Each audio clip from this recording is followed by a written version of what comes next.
And then these are the homes that were in the school, in the neighborhood of the school that I was going to attend. It's like, wow, okay, but I can deal with it. So when I started classes, there were very different expectations. Some teachers were super excited that all of us were now part of their school, and some not so much. And you can tell by the things that they did. And I don't think that they necessarily did it on purpose, but they were unhappy with some of the political decisions. They were unhappy with some of the policies that came down. And rather than keeping that to them, they let us know. And they did it in ways that were subtle at first. For example, when I did really well on a test, they would say, oh, did somebody give you the answers? What? No, I studied. My mom makes me study every single day.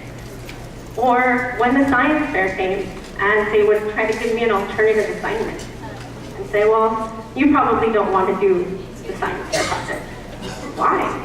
Why wouldn't I want to do that? And they would give me just some busy work to do. Why was the expectation so different for kids like me? And then it became... Once upon a time, in fact, it was on a Tuesday. Sorry. So their lack of expectations became loud and clear. One field trip, we were on our way to see tide pools in Malibu, Pepperdine University. I was in awe. Wow, that's amazing school. That's where I want to go. And my teacher said, kids like you don't go to Pepperdine University. Wow, kids like me? Well, he had already seen my mom and my dad. I knew exactly what he meant by kids like me. And so I really struggled to figure out what did it mean for kids like me. I was working really hard trying to go to college bound. My mom spoke about college every day. It wasn't a matter of, are you going to college? It was, which one are you going to? So in my home, they were pressing school. My mom was very much adamant about education. But at school, I was getting a mixed signal. And so I started to kind of doubt myself and doubt who I was supposed to be. So it led me when I found this little clip. It's called The Bear That Wasn't. Think about how this plays out in school with teachers, administrators, students, and just take them. Once upon a time, in fact it was on a Tuesday, the bear saw that it was time to go into a cave and hibernate. And that was just what he did. Not long afterward, in fact it was on a Wednesday, lots of workers arrived near that cave. While the bear slept, they built a great, huge factory.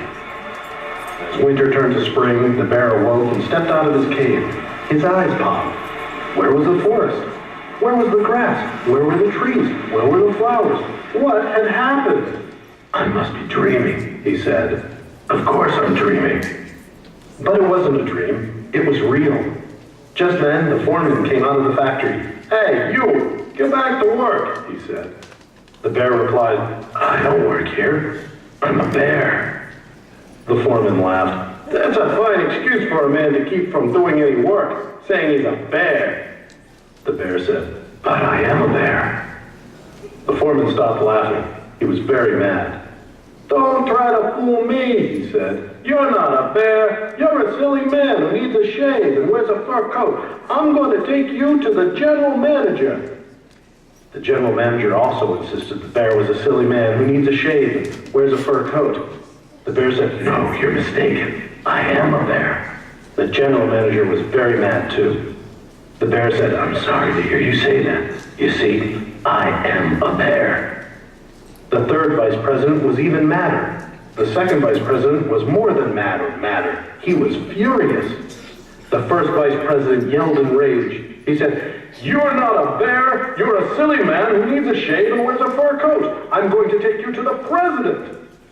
The bear pleaded, this is a dreadful error, you know, because ever since I can remember, I've always been a bear. And that's exactly what the bear told the president. Thank you for telling me, the president said. You can't be a bear. Bears are only in a zoo or a circus. They're never inside a factory, and that's where you are, inside a factory. So how can you be a bear? The The bear said, "But I am a bear." The president said, "Not only are you a silly man who needs a shave and wears a fur coat, but you are also very stubborn. So I'm going to prove it to you once and for all that you are not a bear." The bear said, "But I am a bear." The president packed his vice presidents and the bear into a car and they drove to the zoo. Bears at the zoo said the bear was not a bear because if he were a bear, he would be inside a cage. The bear said, "But I am a bear." So they all left the zoo and they drove to the nearest circus. "Is he a bear?" the president asked the circus bears. The bear said no. If he were a bear, he would be wearing a little hat with a striped ribbon, holding onto a balloon and riding a bicycle. The bear said, "But I am a bear." When the president and his vice presidents returned to the factory, they put the bear to work on a big machine with lots of other men. The bear worked on the big machine for many, many months. After a long, long time, the factory closed and all the workers went away. The bear was the last one left.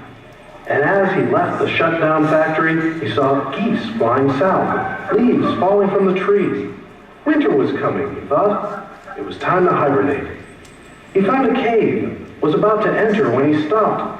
"I can't go in a cave. I'm not a bear. I'm a silly man who needs a shave, wears a fur coat." As the days grew colder and the snow fell, the bear sat shivering with cold. I wish I were a bear," he thought. Then suddenly he got up, walked through the deep snow toward the cave. Inside it was cozy and snug. The icy wind and the cold, cold snow couldn't reach him there. He felt warm all over. He sank down on a bed of pine boughs and soon he was happily asleep and dreaming sweet dreams, just like all bears do when they hibernate. So even though the foreman and the general manager and the third vice president and the second vice president and the first vice president and the president and the zoo bears and the circus bears had said he was a silly man who needed a shave and wore a fur coat, I don't think he really believed it. Do you? No, indeed, he knew he wasn't a silly man, and he wasn't a silly bear either. So this bear, that's how I became. I got so tired of fighting everyone and trying to convince everyone that I was a good student, that I was college bound, that I could study, that I could do it. I got tired. And so I became just like the bear, a silly man in a fur coat. I became what they wanted me to become. The daughter of a gangster, the daughter of somebody who wasn't going to participate in school, the daughter of somebody who was just going to follow that same cycle. And it took a long time for me to figure out where I was going or what I wanted to do. And I needed teachers at this point. I needed them to believe in me. I needed them to show me that I could be better than my circumstances. And at this point, there were some teachers who every day they fought to try to get me to listen. And I must admit, I wasn't the easiest child, but I was listening. So when we think that our kids don't care, or when they act like they don't care, they're the ones who care the most. They're the ones who are listening to us. Because we remember the teachers who stood up for us. We remember the teachers who fight for us. And we remember the teachers who don't. And so when I went to high school, that's me with the semi-ish blonde hair. I know, it was cool back then. But my high school was 99% Latino. And yet still, there was this parallel universe. We had a magnet school that was for the college-bound students, and then we had the regular school. How did they decide who got a chance and who didn't? I was part of the magnet school, and my classes were no bigger than 25. In the regular school, they had 40 students in each class. And this is on the same exact campus. So when I was a senior, there was only one advanced placement English class in magnet. And the teacher was like, I don't really like you, so you're not going to my class. You kind of have a chip on your shoulder and you think you have this thing with authority. I'm like, yeah, I kind of. Sure. But she didn't let me in her class. So I had to take it in the regular school. Well, I walk into that class and there's 40 students. It's like, okay, well, all my friends are in the magnet program and they have like 10 different resource books to pass this advanced placement exam. I was like, okay, so where's all of our resources? The teacher's like, resources? We don't have anything. Like, what do you mean you don't have anything? How do they expect us to pass this test? They said, oh, they don't really expect you to pass the test. They just want to say they gave you the class. What? Why are they not giving me the opportunity that someone else has? I needed that class to be able to get into Pepperdine. There's no way. So, being the rebel rouser that I was even back then, and having an issue with authority, I was like, all right, well, let me march into the magnet office. And there were 10 of us in that class that were what I call the magnet rejects. We weren't allowed to be in the magnet. So I was like, well, there's 10 of us. I want 10 resources for all of us. Then we can share. We'll figure it out. And the magnet coordinator kind of looked at me and like, why? I said, because we need the same opportunity. I want a chance at passing that test too. So she's like, well, how many kids are in your class? 40. And she kind of looked stunned, like, really? You didn't know that? So she's like, all right, how about I give you the resources for everyone in your class? Like, wow, small victory, yes.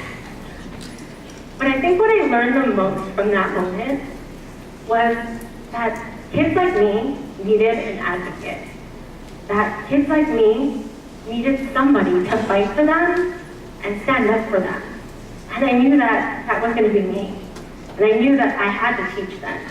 And I wanted to go back to that same community and teach. And so, of course, when it came time to apply for university, what school did I apply to? Pepperdine University. But guess what? I didn't get in. Not the first time anyway. I got waitlisted. And so I thought my entire dream was crushed and ruined. But instead, community college for a year, applied again, and finally got in.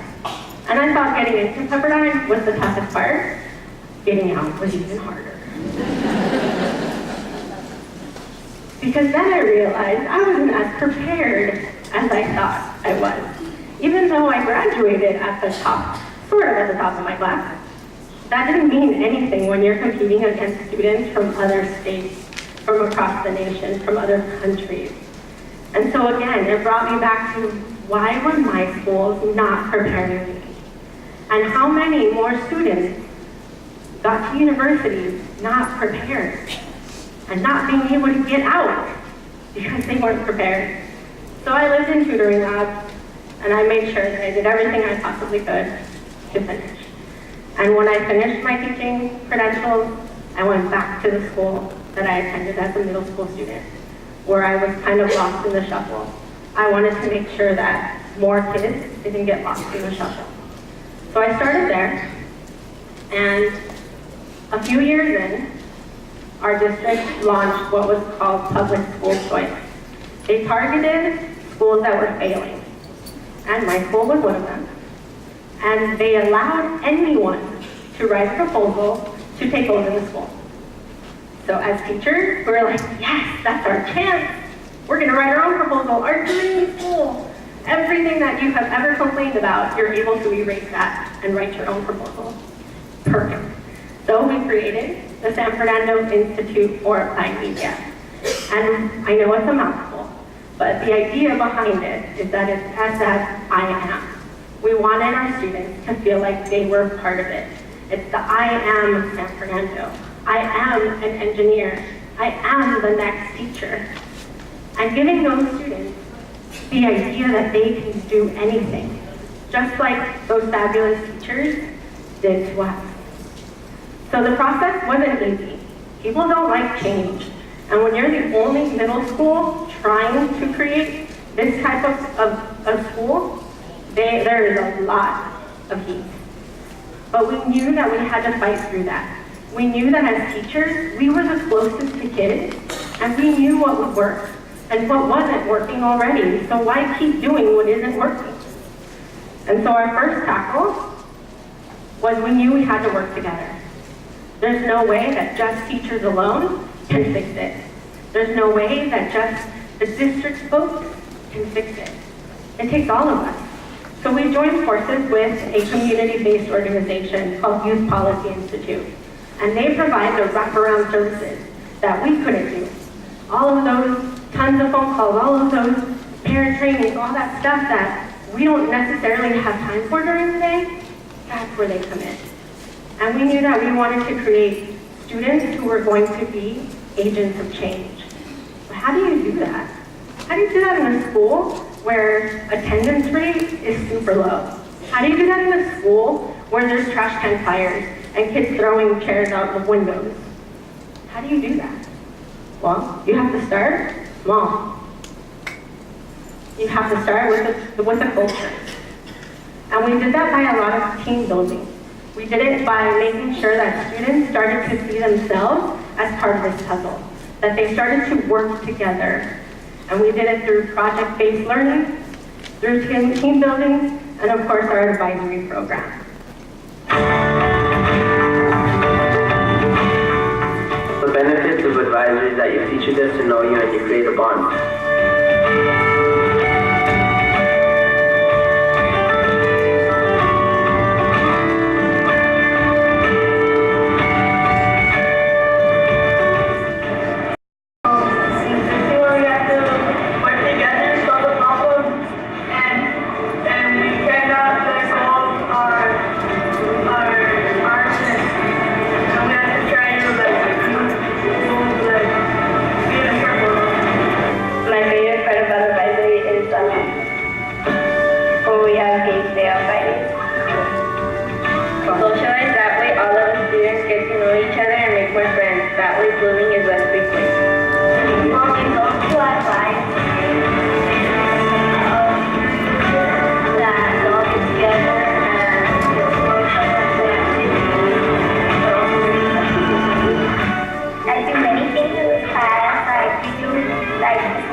So after we started teaching them how to get along a little bit better, how to work cooperatively, then we started to introduce a lot more student activities. See, because before, we couldn't have a lunchtime activity without students throwing something at somebody else or some malfunction and total disaster. We couldn't do it. So once we figured out the advisory piece, and we were able to start getting students to communicate better, to work as a team, then we started introducing far more lunchtime activities, obstacle courses and dress-up days and fall carnivals that they started to produce. So we gave them that autonomy to come up with the fun stuff. And then we noticed that attendance skyrocketed. Because now, kids like coming to school. There's something that's fun there. They get to be a kid. It's not just academics. While that is very important, we still need to remember that they're kids. So we do some of this stuff too.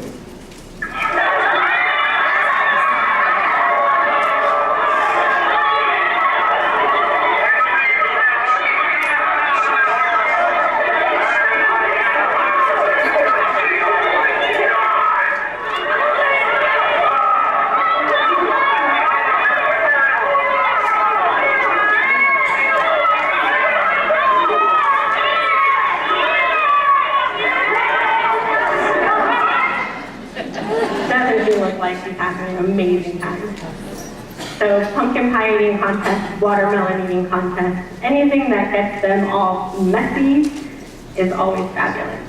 And so we started to notice that not only are kids wanting to come to school, but they now are coming up with the ideas for the next activity. And let's do this, and let's create this other thing. And that's what we wanted. But we took it one step further, because it's not just about, okay, having fun in school. We want them to be agents of change. So when they said, we want green space on our side of the campus, or we have zero color, all of our walls were beige, we were like, well, what can you do about that? So they started emailing other community-based organizations. They started making phone calls. And they found people to come out and to create the stencils for these murals and even rip out the concrete for tree planting. And this is all done by students. So we would have these big mural painting days on a Saturday. Families come in and it becomes this unity that we never even thought we could create. But it happened. And it's because we took it slow and we built upon it. We didn't expect it to happen overnight, and it didn't. And we're still not at the level that we would love to be at, but we're getting there. And that's what it's about. It's about those baby steps that you have to take and those risks that you have to try. And there's still another piece to this puzzle.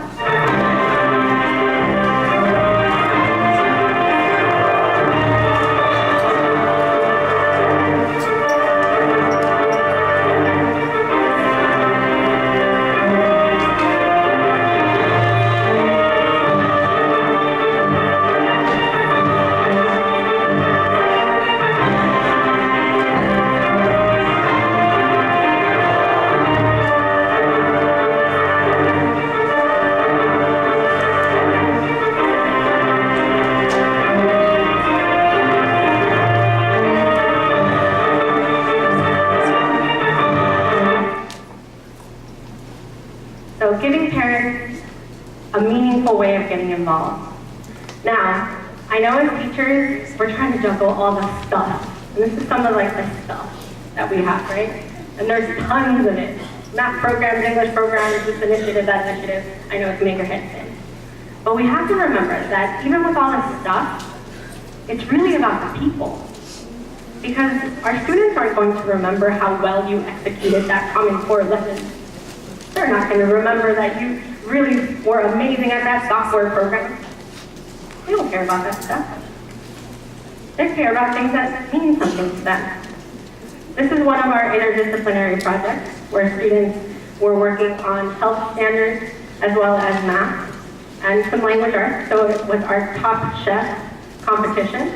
They had to create a unique meal or snack that was healthy and different. So we have our watermelon pizza that has pineapple, coconut shavings, and blueberries. And then our apple burger. They filled it with yogurt and granola. And the bananas are the bread. And this one's tostada tuna. Not so unique, that's why they didn't win. But they won. So there's our Top Chef winner. And instead of just focusing on, okay, these are all ESL students, so they need grammar and language, but instead of just focusing on drilling and killing it, how about you give them something to talk about? Give them something that they have to present to judges, to a panel.